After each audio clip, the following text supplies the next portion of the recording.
Welcome to another episode of GNLU Obiter. My name is Swayam M Shah, and today we'll be discussing the various opportunities and prospects that law has to offer to you. Allow me to introduce you all to today's guest, that is Professor Dr. Nidhi Buch ma'am.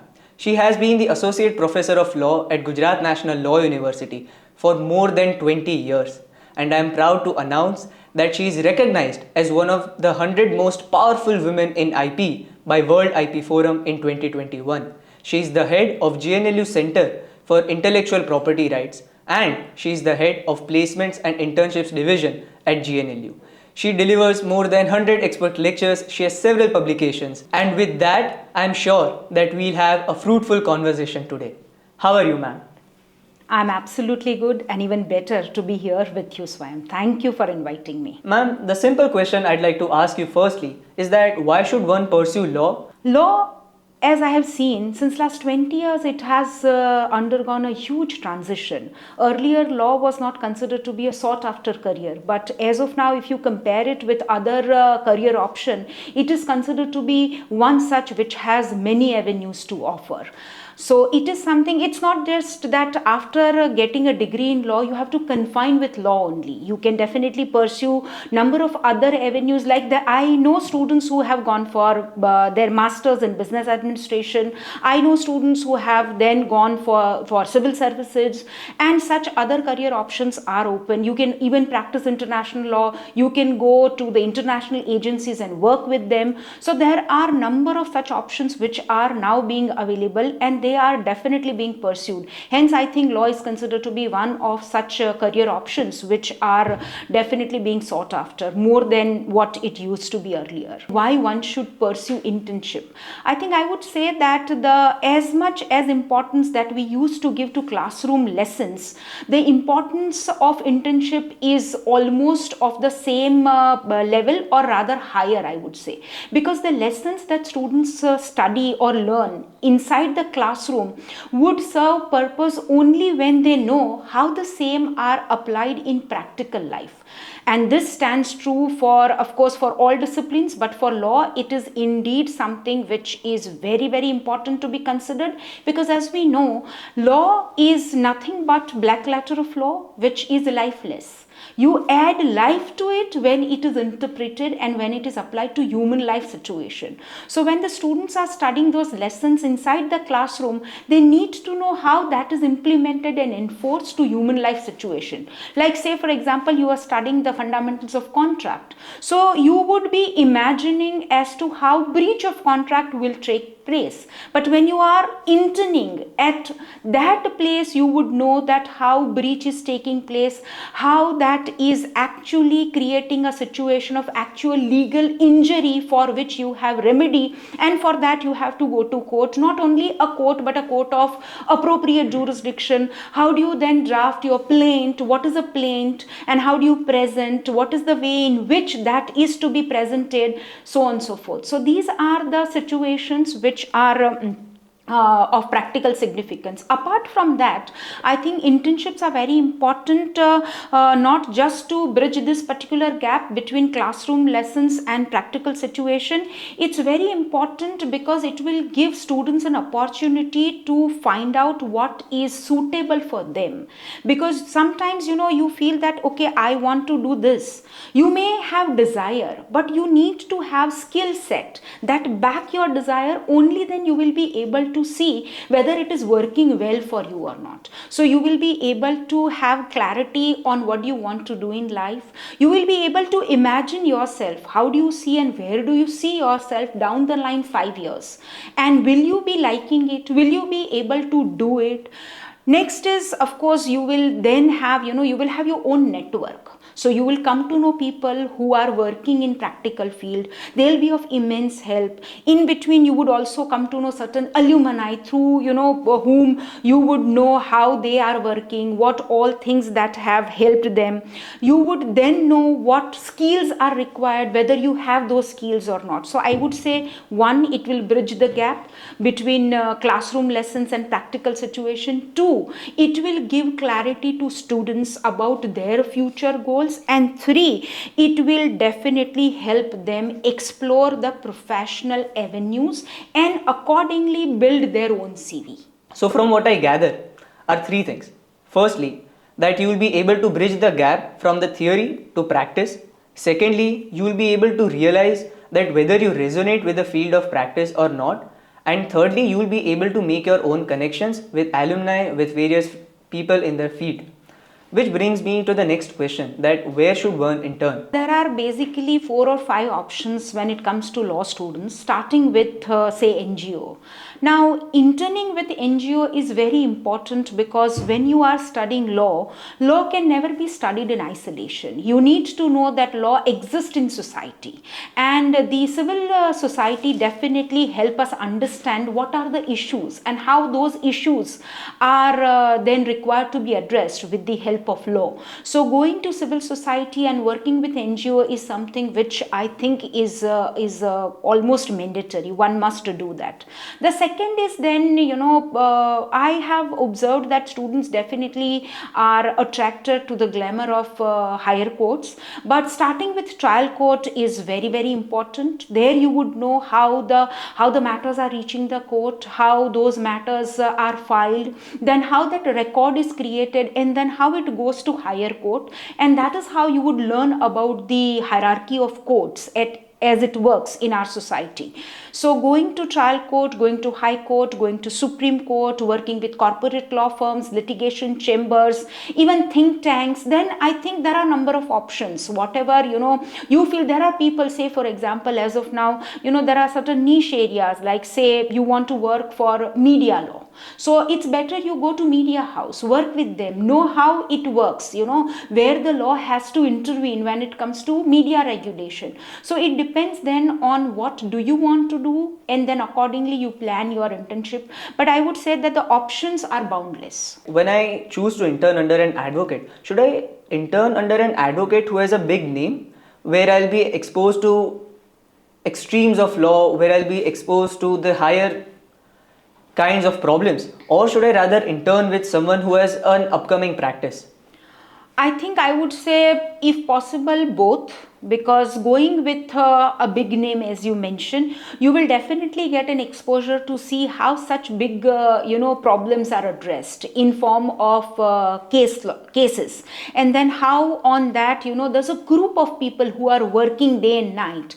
Of course, you may not get, the other part is that you may not get an opportunity to contribute more because you are an intern, but that is something which will definitely expose you to a situation where a huge group is working on a very important or a big matter.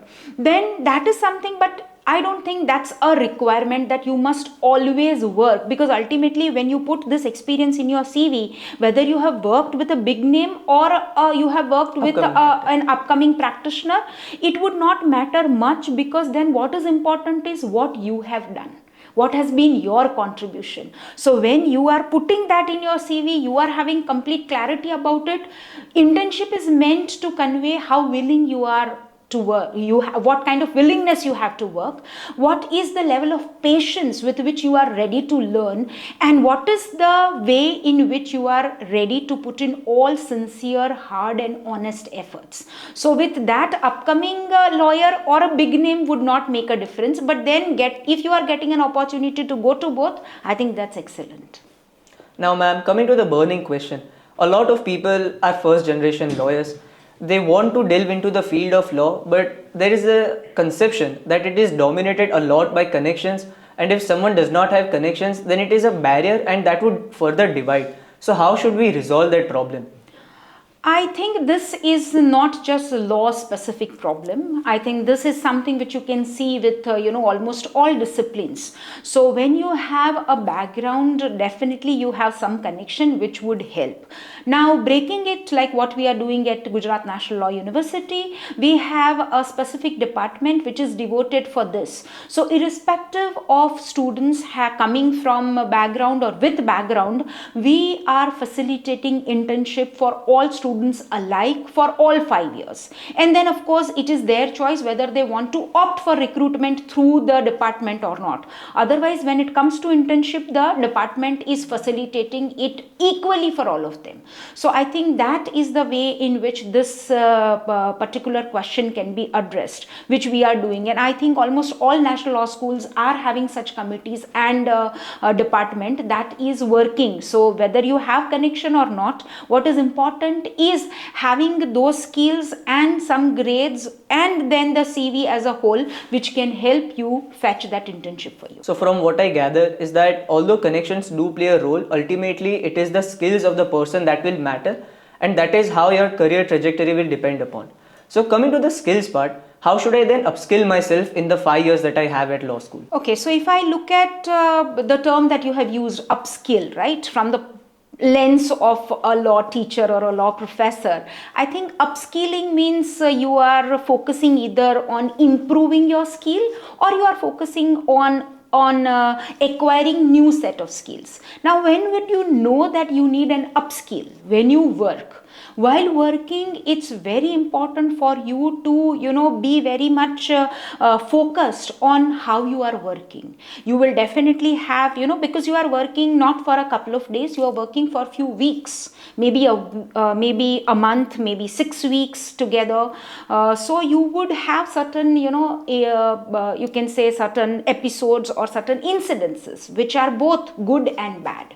So when you have good and when you have bad incidences, just try to look at it in detail. Note down the minute details. Why that experience of conducting research on, say, Article 21, being in this office was good. What was your role? Meaning thereby, you definitely would be able to identify your skills there. And if that has been good because of some other reasons, you would know that your skills didn't play any role. So how will you then upskill it? Maybe while working, you would know that somewhere through bad incidences, you would know that, this skill was not up to the mark with you. You have to work more on it. Or maybe you don't have it only. The way in which it is expected. You were under the impression that you know how to do this, but that is something which you have realized. That's how internships are very important. So you would know that, okay, I was under the impression that, okay, I already have the skill, but the matter of fact is different. So then you will be able to realize that, okay, I need to acquire the skill and for that I need to work hard. So maybe you feel that you were not able to conduct a research up to the mark, so you would know how to do that. You then sometimes would feel that there is a gap in analyzing a particular situation. Sometimes you will realize that you did not understand the problem only. So with that, I think, and then of course the network that you are building, people that you are surrounded by, the person with whom you are interning, they will be able to help you. But the most important thing for upskilling yourself is to be extremely honest with yourself. And your conscience will tell you what all is needed. And then I think it's very easy. Start working very hard and with focus in that direction, and you will have that. So for a person to work hard, what I realize is that you need certain foundational skills, which I believe that mooting, writing a research paper, writing an article, or similar sorts of different competitions might help. So can you further elaborate on how these experiences by way of competition help you to form a better skill set which you can rather double down on? You participate in competitions, you publish, you write articles, you conduct a research. I would say doing all of this is very important apart from pursuing internships, because when you are not pursuing internship, you are your academic session is on, and there you are not just studying, but you are simultaneously doing these things. Maybe the problem that you had in your moot court competition is somewhat fictitious to an extent that you will never come across. Even if you decide to pursue litigation, you will never come across such kind of a complex problem. So then what is the importance of that learning? The importance of learning is while pursuing or while preparing yourself for moot court competition, you are working with a team. So that is helping you, generate those kind of characteristics. You are then very focused. You are conducting research. You are analyzing things. So all these things put together will give you a skill set, which is important. These days, being in this particular department, I have, in form of feedback, learned from number of recruiters, those who come to campus, that they are fine if students are not having lot many competitions on their CV, because when did they compete, with whom did they compete, what was the level of competition, those things are not something which they have. But if they have publication, maybe blog publication of 2000 words, 1500 words, that is something which one can refer to. So that is something which would help the recruiter actually go back to that and know. So having reasonably good grades, having a reasonably, you can say, good number of maybe moot or other competition. Simultaneously, I would also say that in order to prove that you have a research acumen and you have developed it, it would be better if you have worked and pursued certain research internships. Maybe you have worked with some societies, you have worked with centers, you have worked with your professors for this as a student research associate, if that is something that is offered at GNLU. So students work with me in my center and they work for almost 6 to 8 weeks, and there is something which is specifically tangibly contributed by them, and based on that they are issued a certificate. So that's also something which is very important. And with that, then you have your internships. So putting all these things together then will give you a wholesome CV. So till now we have learned that where to intern, what all skills you require to intern, but ultimately it is the presentation that also matters, and that part is the CV part. How to build a good CV? Okay, in one line, work hard, work hard, work hard. But I definitely do not want young students to be under any sort of pressure for that. Only thing is that please do not waste your time and work. And when you have all those things together, as you mentioned, I have worked very hard, but I don't know how to present it, right? So how to present, I think, again, I would say that as at GNLU, we have a specific way in which CV is to be drafted, right? We also conduct CV vetting sessions. So then the senior students will then be with the junior students, and they will teach them how to put these things in their CV, and they would also vet it not on content but on formatting, because that's also very important. How do you present it? I would say that I would also give this caution. I've seen students in order to add details to their CV so that it looks lengthier, that I don't want my CV to be 2 pages, I want it to be 5 pages. The details which are added are of such nature that they would not know how to talk about it, and that is something which is really very, very, very, very disastrous. You can say it can prove to be disastrous for a student, because when you are being interviewed, maybe for future internship or for recruitment, and there is a question which is put to you about that part of your CV and you're clueless. So please, there is absolutely no need to add unnecessary length to your CV. Stick to what all you have done. So your internship, I would say, you can take some space to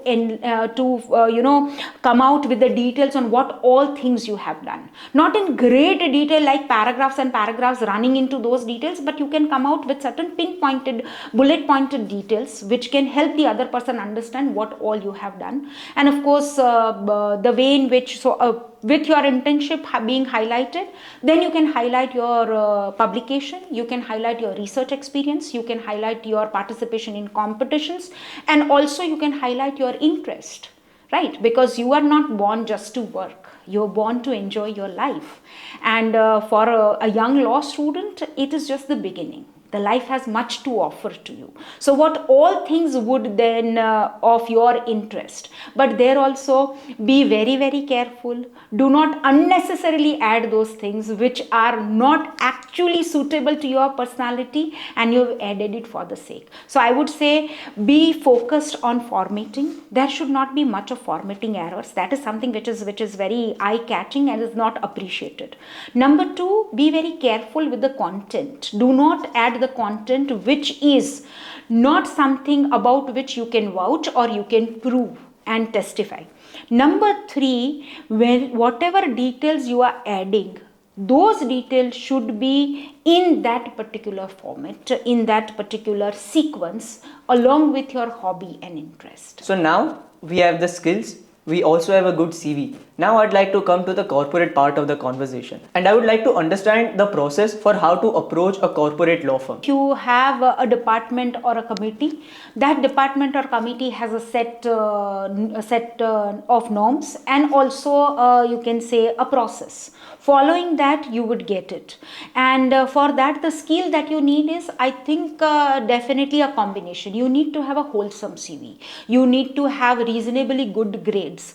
I think there are students who definitely are saying that why grades are given so much of importance. I'm not saying that you need to have, say, O and A plus all the time, but the grades are the, grade, I think the grading system is a yardstick which will help, because if you are applying for it in your 6th semester and you are showing that you have got A plus for all your 6th semester, then I have all reason to believe that you have been a consistent student as far as your academics are concerned. You have been sincere enough to put in the required hard work, and you have been working as per your goal and focus, which is, securing some reasonable level of grade. So that is proving that you have willingness to work. That is proving that you are hardworking. That is proving that you are sincere. That is proving that you are honestly working for your goals, right? So all these things ultimately are the most important characteristics. So that is otherwise how do you judge? I'm meeting you for the first time. How do I judge that you are a consistent student? So your grade will tell me. Now if you have only grades but you have absolutely nothing, then that would also not help. So you need to have grades, you need to have internship, you need to have then your participation in certain competitions, along with publication, event and center participation and work, and then how you are pursuing your hobby. So all these 5 pillars, if you are having your CV that is standing strong on all these pillars, then I think that is something which will help you. Ma'am, now I'd like to come to the latter half of the law school journey. That is when PPOs are given, when there is in-house placement, and I'd like to understand what is that process and what is that journey. PPO means, as we understand, pre-placement offer. So that is something which you can get with the help of your internship. So you have been interning, and your internship reports are such that then there is a callback internship which is given to you. Based on that callback internship, then there is a recommendation for conducting the process for pre-placement offer. And based on that, there will be interview which will be conducted. And then if you are found suitable by the firm, for their team, they will then make you an offer. So it in a way sounds very, very simple, but then it's not so, because it takes a couple of semesters to get this particular outcome. But getting it is something which I think is the best. And if you don't get that, I definitely tell all my students that not necessary the pre-placement offer, if is not working out for you, life comes to an end. Then you have opportunity, because that is something which is beginning of recruitment off campus. Now on campus recruitment will start from day 0. So that's the first day. Why is it day 0? Because that's the day on which we invite the firms and keep our students available for the first level of recruitment. And with that there is an opportunity. Post that also, there are opportunities on rolling basis. And here, when you have asked me the question on PPO and day 0 placement, I would also say that the young friends, I'm really very impressed with the clarity with which you guys are working. But at the same time, I would also like to tell all the young law students that please do not be judgmental about your own self, about your own skill. If you are unable able to crack these opportunities. Maybe it was destined not to happen that way. I know I'm sounding too preachy with this, because being on the other side in my 20s, it would have been difficult for me also to accept. But I am telling you with my experience that if those things do not work out, there is something more coming for you, and that will definitely work out. Do not consider that fourth or fifth year being the last opportunity for recruitment or career building. It's the beginning.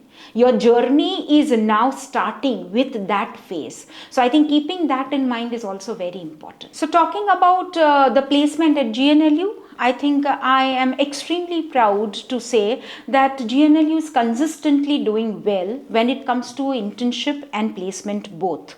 Last year, if I talk about the 1924 batch, we've been able to place 117 students.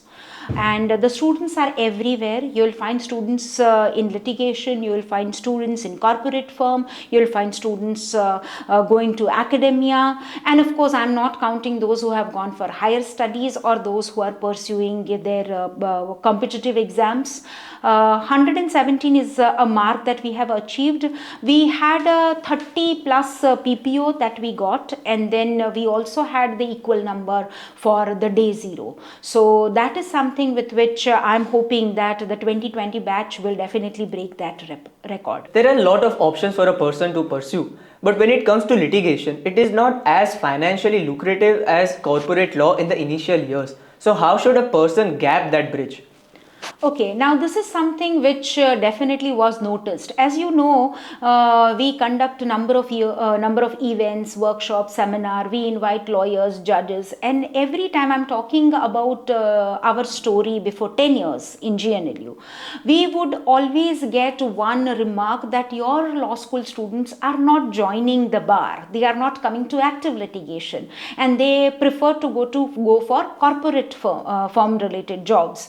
And one fine day when we were discussing this also with the students, it definitely, as you mentioned, it's why students are not joining, because that is not as lucrative as the jobs that you have in the market.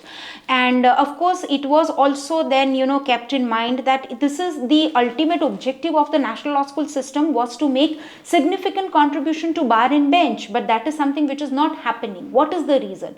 The most important reason is not getting that kind of financial stability. So is it anything that we can do for it? With that we came up with a scheme that we are running at GNLU, which is known as GLASS, that is the GNLU Litigation Assistance Scheme, under which we provide financial assistance to those students who are selected for this particular scheme. They are paid 15,000 rupees every month for 1 year, and we have both. We have students for the EWS quota also. So we have general quota and we have EWS quota, and we give this to 10 students. So that is how we are trying to contribute, so that those students who are feeling that they are unable to go for exercise this option, as there is a problem of financial stability, at least there is something that we can give and do for them. Apart from that, I think what you mentioned, that is something which may not give you that kind of work stability that you get in case of corporate firm. So that is something which you would know once you spend a couple of years there, and then you would know how well you want to progress in that particular field. Also, there's this perception that the legal field is an extremely competitive field. Whenever I open LinkedIn, and at all times I see that everyone is pursuing something, and then at that time a person may feel some sort of pressure. Do you have a tip for that person to not feel pressured? Okay, I would say that because of social media, I think this pressure is much more than what we used to feel, because you would know what people are doing. With that pressure, somewhat if you are taking it positively, it would help. I would tell students not to be under such kind of unnecessary peer pressure. Rather, focus on what is meant for you. Try to find out where your desire and skill are combining and pursue that.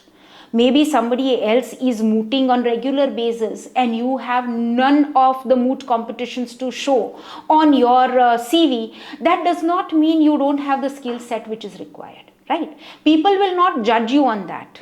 That I would, in one line, I would tell young students, please do not be judgmental about your own skill set because of somebody else's skills.